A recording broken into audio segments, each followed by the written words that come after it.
I'd like to call the committee of the whole for the Village of Cary for Tuesday, April 4th, 2017 to order with roll call, please. Chapman. Here. Kozler. Here. Cavelli. Here. McAlpine. Here. Kraus. Here. Dudek. Thank you. Would you join me in the Pledge of Allegiance?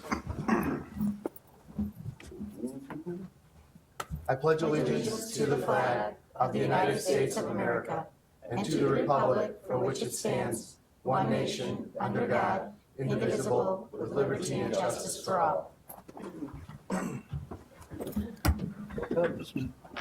Thank you. We'll now move to the public comments where anybody in the audience can address the committee of the whole on any matter other than what's on the agenda. I have two people signed in. I believe it's all related to the Thorntons sign, so we'll give you your opportunity at that time. Is there anybody else that would like to address the committee? Go ahead. We'll go ahead and close open comments. Review the consideration of the March 21st, 2017 Joint Committee of the Whole Village Board meeting for with Planning and Appeals meeting minutes. Are there any changes, corrections, edits? None? Nope. Okay, that's consent. Thank you. And the same for the March 21st, 2017 Village Board meeting minutes. Changes, edits, corrections? Thank you.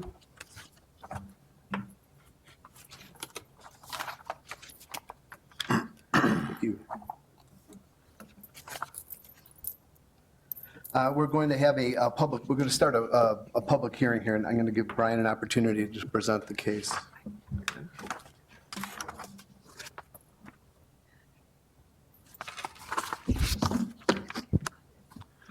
Thank you, Mayor, Village Board.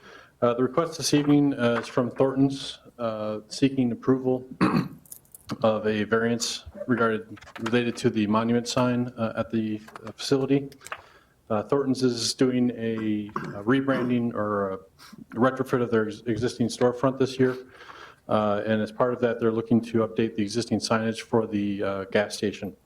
The proposal, which was before you this evening, is a request to replace the existing monument panel sign, which you can see on the slide, on the left-hand slide, with a new pricing information sign. The framing of the sign would remain, so the brick framing on the sides and also the stone base would remain. The only portion of the sign that will be replaced would be the center sign panel area. With the proposal, the overall area of the sign will decrease slightly. As you can see in the left-hand picture, the existing sign does project up above the existing limestone cap of the monument existing framing. The new cabinet will be flush with that, so it'll have a uniform look across the top of the sign. With Village Code, gas pricing information and signs, if utilizing electronic means to display pricing, our code allows a maximum of 20 inches for a single price sign. So if Thorntons had one price that they were displaying on their sign, they would be allowed by code to provide the pricing up to 20 inches. However, with multiple pricing that's being displayed as is in their proposal here, code does allow a maximum of 10 inches for multiple pricing information. So the variation request this evening from Thorntons is seeking approval of variance to display multiple pricing information sign at the maximum 20 inches for all three prices. Within the sign code of the village, there are various standards that are established for the consideration of variance, which are summarized in the slide. Specifically, the hardship was caused by unique circumstances relating to the individual case and not the general conditions in the district. Sign is impractical or possible if built under the standards of the title. Relief proposed will not alter the character of the locality, and relief proposed is in harmony with the general purpose and intent of the regulations. The existing gas stations within the village, there has not been a precedence established by previous variances. The existing gas stations, both the BP station and the Marathon station on Route 14, both have complied with the maximum 10-inch size requirements. So there's no previous variance history in this regards. However, the proposed sign area that's devoted to electronic pricing will not exceed the maximum that's allowed within our code of 40% of the sign face. So the three prices that will be displayed will still comply with that overall maximum permitted area for electronic messaging on the sign face. In the subject case, should the committee of the whole determine that the sign complies with the variance standards, they should recommend approval of the following motion. Approval of variance to increase the maximum height of fuel pricing numerals for display of fuel prices on a monument sign for the property located at 800 Northwest Highway, subject to the two conditions listed on the slide. And those conditions would be any fuel pricing displayed utilizing electronic messaging should be limited to 20 inches in height, and also the area devoted to electronic message portion of the sign for displaying fuel pricing shall not exceed 40% of the overall sign area for each sign face. Staff will be happy to answer any questions you may have, but the petitioners are also here. They can provide some additional information on their requests and the need for the sign variance. Did you want to come up?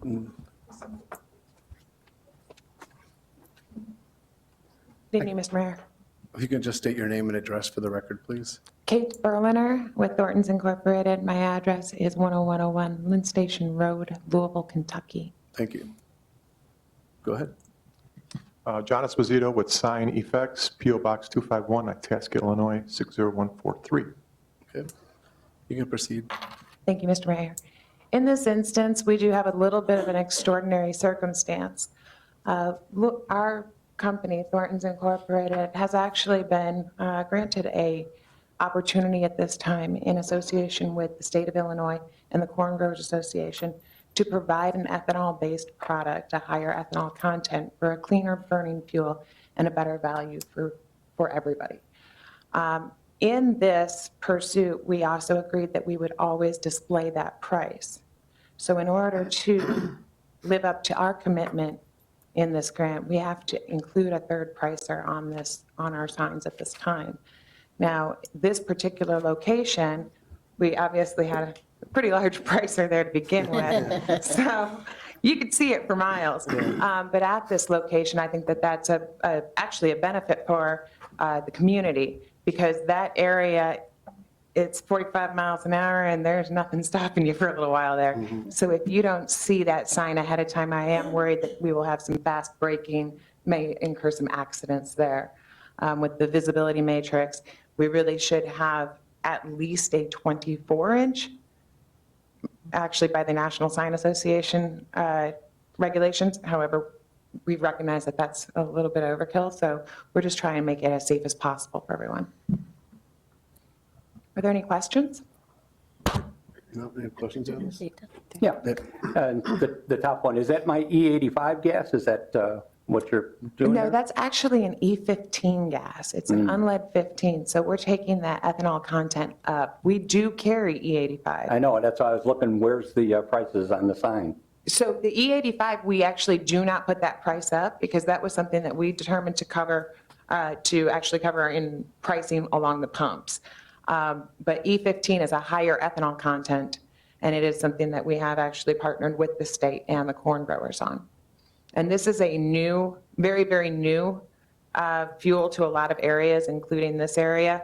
We've been doing this throughout the city of Chicago, and this particular fuel, the pump itself, we even developed with a partnership with Wayne Fueling in order to get the ability to provide E15 fuel.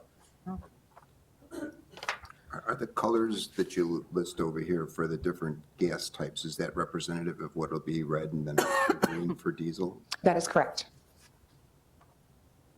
We left both the unlead 15 and the unlead as red pricing because the benefit to the unlead 15 is that you can put it in any vehicle that is 2001 or newer. It doesn't have to be a flex fuel vehicle. Okay. Any other questions? Well, only one, and it should be the 10,000-pound gorilla. I mean, how soon is it going to be before the other gas stations come parading in saying, hey, you know, give us the variance, we want 20-inch signs too? I'm just asking, positing. I mean, I see this as a variance, but it's just replacing what's currently there. Actually, I kind of like the newer version better than the original. Electronic. So I'm okay with that. I think it's upgrading to technology, keeping up with what technology is doing. Absolutely. Anything else? Okay. Anything else? Closing comments? Is Thank you. the village board okay with this being on the consent agenda for next meeting? I am. Okay. All right, thank you. We'll be on the next board meeting's consent agenda. Thank you, sir.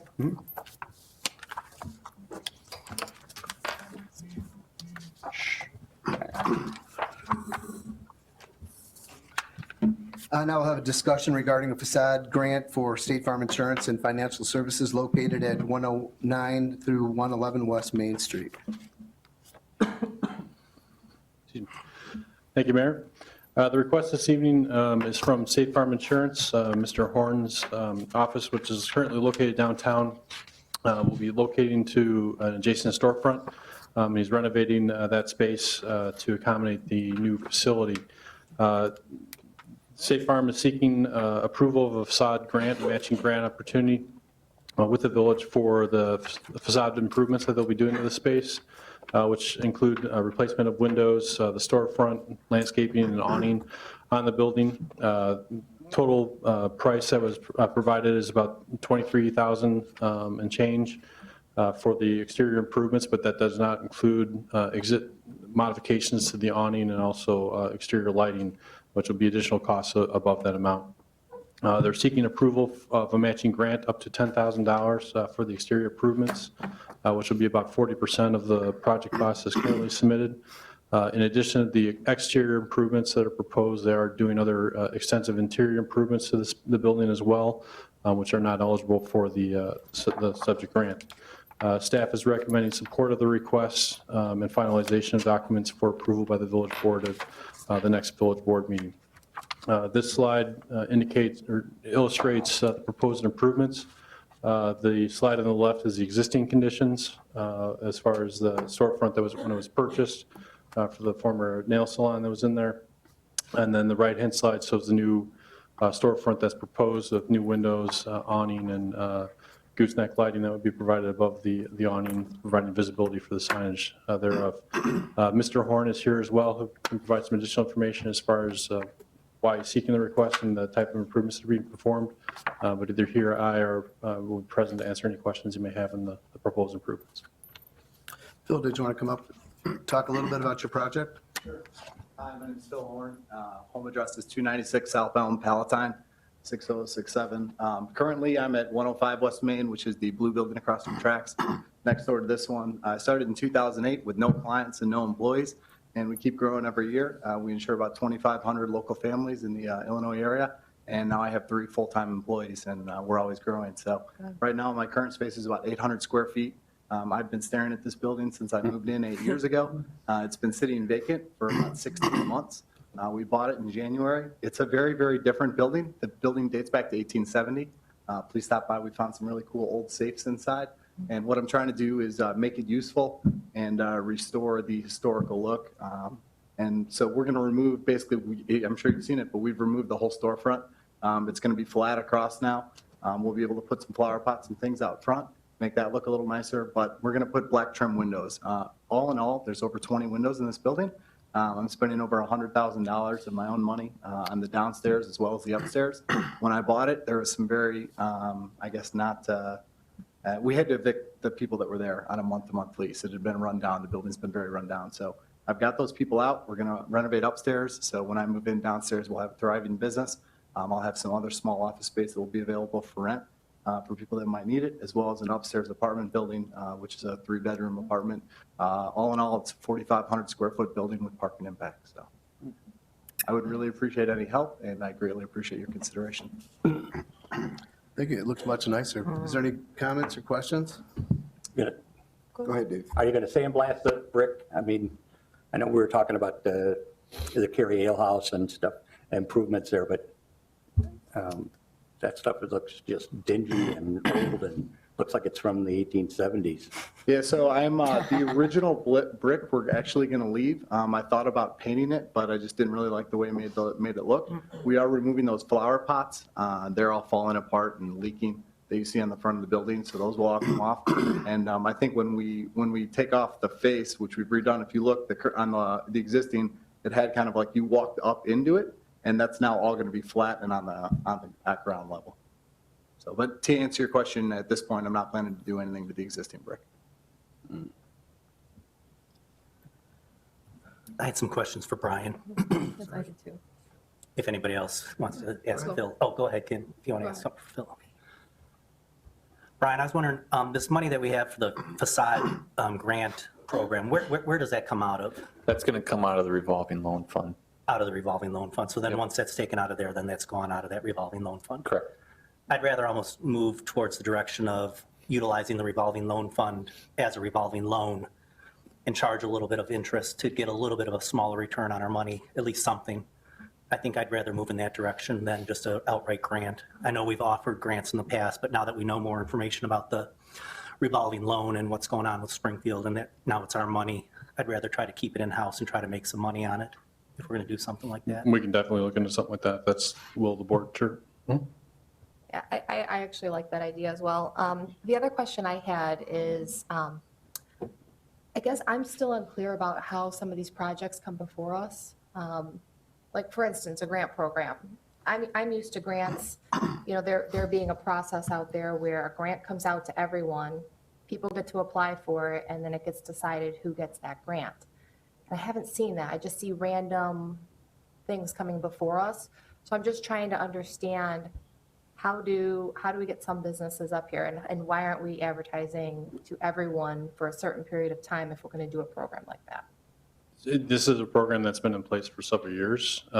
It's, as projects come in, you know, we discuss with groups, prospective businesses, what type of incentives there are. If there's interest in it, then we'll take them through the project. You know, with this particular case, we had discussions back in December time period from a standpoint of the improvements and looking at, you know, doing possible modifications to the space. Not everybody that we discuss programs with applies and goes through the process. So it's a program that we do have in our toolbox that's there for businesses to take advantage of, and certain ones do and other ones don't. And so I guess my comment would be is I'd like to see this program change, in that I would like an open window of time, and where we advertise it, we make it available to everyone. Everyone gets to apply for it. We evaluate who's applying for it and then go from there. I also like Trustee Krause's idea of making it more of a loan than a grant with, you know, the reduced interest. I question how some things come before us and some things don't. So that I would just like to see it consistent and fair across the board to everyone. I think that any request that we've received where folks have fully applied for it has come before this board for consideration and vetting. But they may not know about it. Is it listed on our website that we have a revolving loan fund and a facade improvement grant? We have information on the website for economic incentives, but not specific programs that we've had. The revolving loan fund was revitalized last year. And we brought that up a couple meetings ago about putting it on the website so people know about it. Understand, and I understand that. That's information, we definitely can still do that information. It's not a problem to do something like that. So if the program needs to change going forward, we can have discussions on possible modifications of the program.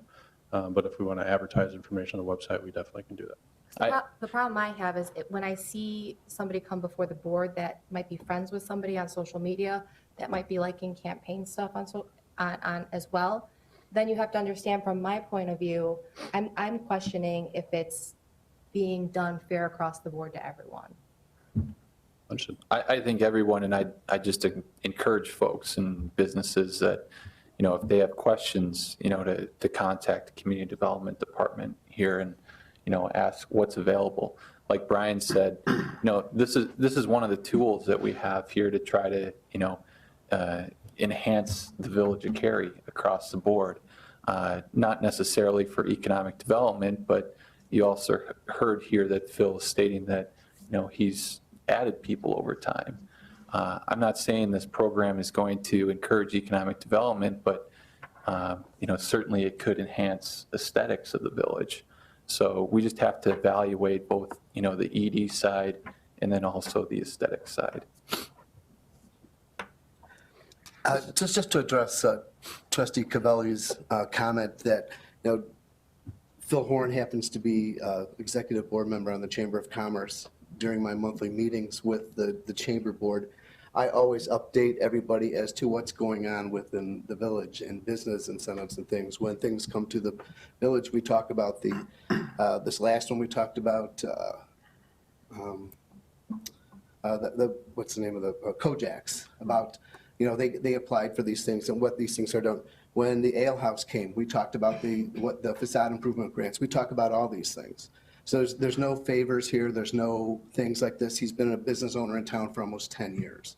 He's expanding his business into town. And I can appreciate that, but when I see him liking your campaign stuff and I see him with friends with you on social media, I do. What does that have to do with anything? I know Phil, because I'm an active member of the Chamber of Commerce. I'm an ex officio on the Chamber of Commerce, and when I it's give not posted on updates. the website and it's not, information is not. With a simple Google search, so it is on the website, and I've been dreaming of owning my own building.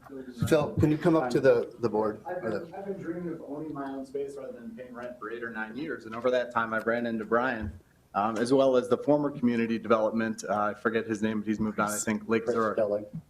And I've been asking them about, well, I'm very interested in buying this building. Would I be eligible? Would it be zoned? And yes, it is zoned. For years, I've been having that conversation because I certainly don't want to put this kind of money into it without doing the research. And I've been asking for years, and it was told to me that all the businesses in the local downtown area are eligible to apply for a facade grant program. So, your comments are extremely unfair and mischaracterized, and I have worked very, very hard to grow my business from 0 clients on my own without anyone, and I don't need you slandering me, and I have the right to be friends with whomever I want on Facebook just as you do. And for you to say that makes you look diminutive and is embarrassing for everyone here, and you. Okay, thank you.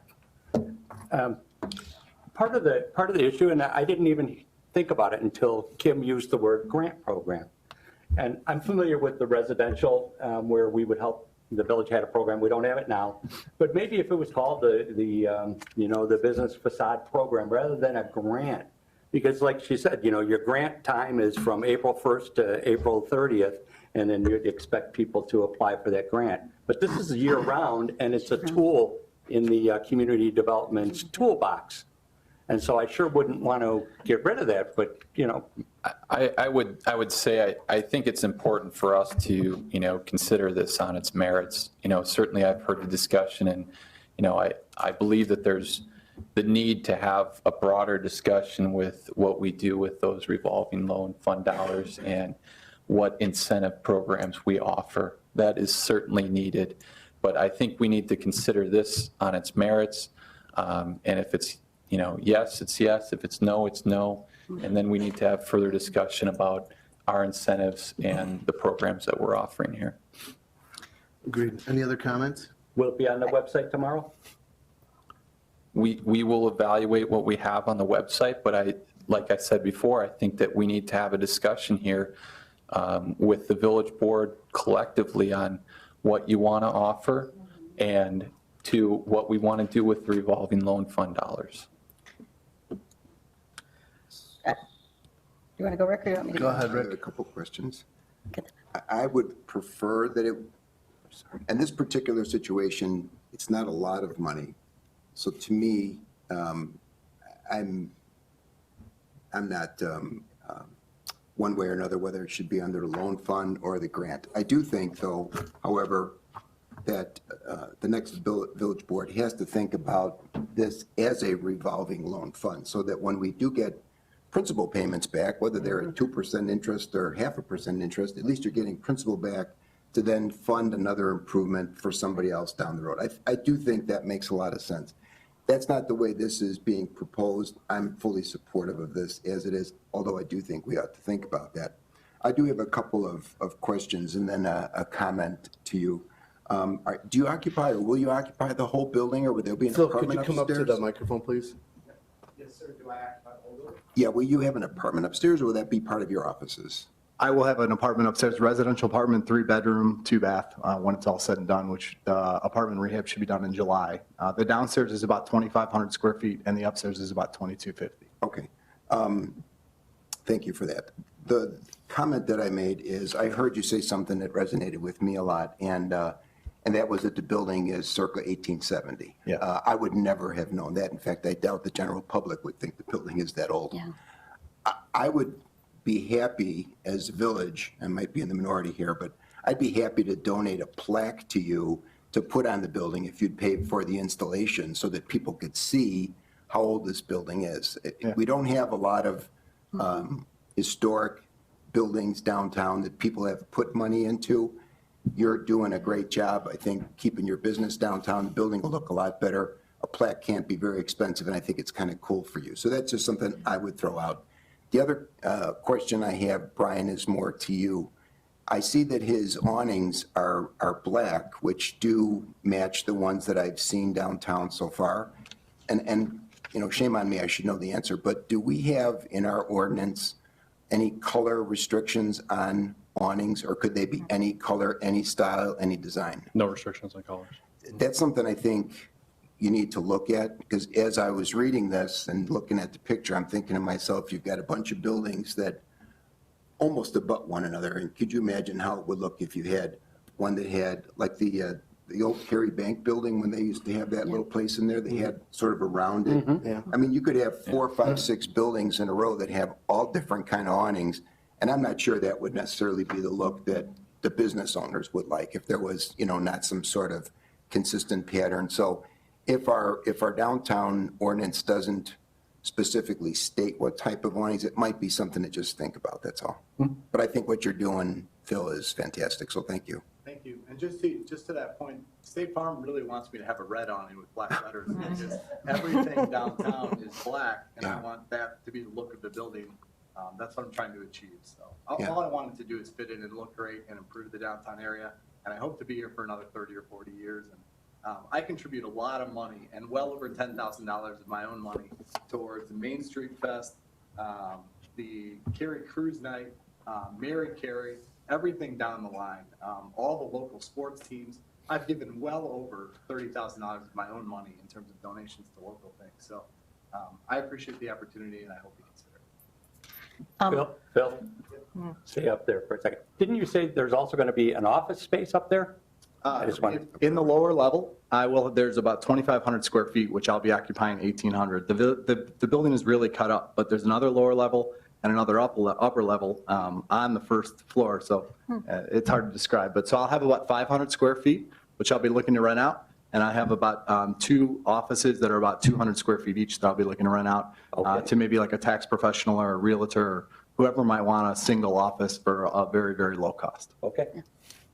Hold on just a second. Okay, well, I just wanted to, number one, commend you for everything that you do for our village. It is very much appreciated and very much noted. I think we need to look at this as how the program is set up. I think that bringing up that we need to make some changes moving forward is fine, but if you have a program out there and you've offered it, you have to honor what is out there for right now. But I think those changes are really valid, that we could look at that into the future. But if I say to someone, here's what we have, and they make decisions and they look at this, and as Phil has testified, he had talked to both Brian and previous to Chris, and he's been planning this for a long period of time. I think that we need to honor what we have right now in place and then look to make some changes positively down the line so that we can start getting a return on some of these things. But I appreciate all you do for our village. Thank you. Any other comments? I just have one thing to say. I think you owe Trustee Cavella an apology. I didn't appreciate that outburst and the accusations of slander. I don't think she was doing that. I thought she brought up some very valid concerns, and that could have been addressed in a more calm and rational manner. So I didn't appreciate that at all. Brian, where are we at in our facade improvement program funding? Like, I thought we had a max limit on that per year. We have 20,000 is what we were proposed for the budget for the next fiscal year. Currently, right now, in the revolving loan fund, I think there's approximately $300,000 for next fiscal year. Yeah, but the facade improvement program, the grant program, that would come out of the revolving loan fund. But that's not what I'm asking. Before we had the revolving loan fund monies, Didn't we have a max per year for the facade improvement? It was whatever the budgeted amount was, and it was coming out, as far as I'm aware, it was either coming out of capital projects or the general fund, It was coming out of capital projects, I believe. Okay. potentially. So we didn't have a set amount that set up to a certain amount for the year? Previous years, it may have said that, Okay. a set amount. Well, it's always been advertised up to $10,000 with Right, matching. I know that. But obviously that needs to be changed. I have not been supportive of using the revolving loan fund monies for this type of thing, so I can't be supportive of this request if that's where the money's coming from, so. Any other comments? Jeff, do you have any? Rick, are you a yea or nay with this moving it forward? Oh, yeah, yeah. Kim? No. Dave? Yes? Yeah. Yes. Okay. We'll put that on the items for separate action at the next village board meeting. Thank you again. Thank you. Thank you. Thanks, Brian. Move to department head updates. Chief, do you have anything for us?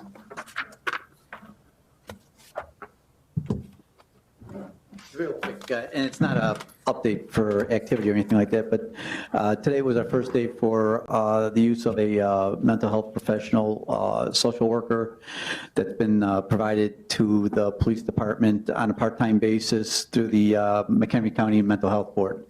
The mental health worker will be shared with other police departments to include Algonquin, and I believe Crystal Lake was considering it. So we're getting the services of this social worker at no cost to the village for a trial period of a year. So it's a real good thing, and Deputy Chief Nadenoff has been doing a real good job in regards to developing the program and working with the Mental Health Board as it relates to providing mental health first aid training in McHenry County. Thank you for doing that. Thank you. Eric, you have anything for us? Mary? Brian, nothing? Okay, I will entertain a motion to adjourn. So moved. Second. All in favor? Aye. We'll take a 5-minute recess and we'll reconvene. Why don't we just say we'll reconvene at 5 minutes. 5 minutes. Okay.